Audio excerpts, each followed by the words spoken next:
તો બીજી તરફ વાત કરીએ આપણે તો વડોદરા શહેર ક્રાઇમ બ્રાન્ચને મોટી સફળતા મળી છે। ઓપરેશન કારાવાસ 2 અંતર્ગત 12 વર્ષથી ફરાર આજીવન કેદીને અમદાવાદમાંથી ઝડપી પાડવામાં આવ્યો છે। પત્નીની હત્યાના ગુનામાં સજા ભોગવી રહેલો કેદી પેરોલ પર છૂટ્યા બાદ ફરાર થઈ ગયો હતો। વડોદરા શહેર ક્રાઇમ બ્રાન્ચ દ્વારા ચલાવવામાં આવી રહેલા ઓપરેશન કારાવાસ 2 અંતર્ગત લાંબા સમયથી ફરાર કેદીઓને શોધી કાઢવાની કામગીરી દરમિયાન મહત્વપૂર્ણ સફળતા મળી છે। ક્રાઇમ બ્રાન્ચે 12 વર્ષથી ફરાર આજીવન કેદી રાકેશ ઉર્ફે રમેશ નાથુરામ વર્માની અમદાવાદમાંથી ધરપકડ કરી છે। વર્ષ 2010માં અમદાવાદના સોલા હાઈકોર્ટ પોલીસ સ્ટેશનમાં તેની સામે પત્નીને માનસિક ત્રાસ આપી કેરોસીન છાંટી સળગાવી હત્યા કરવાનો ગુનો નોંધાયો હતો। આ કેસમાં કોર્ટે તેને આજીવન કેદની સજા ફટકારી હતી। આરોપી અમદાવાદ મધ્યસ્થ જેલમાં સજા ભોગવી રહ્યો હતો।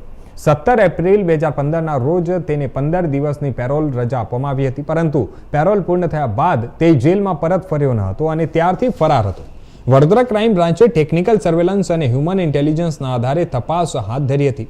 તપાસ દરમિયાન આરોપી અમદાવાદમાં છુપાયો હોવાની ચોક્કસ માહિતી મળતા ટીમે ડમરૂ સર્કલ નજીક ચાણક્ય ચાલીમાં દરોડો પાડી તેને ઝડપી પાડ્યો હતો। પકડાયેલા કેદીને બાકીની સજા ભોગવવા માટે અમદાવાદ જેલ સત્તાધીશોને સોંપી દેવામાં આવ્યો છે।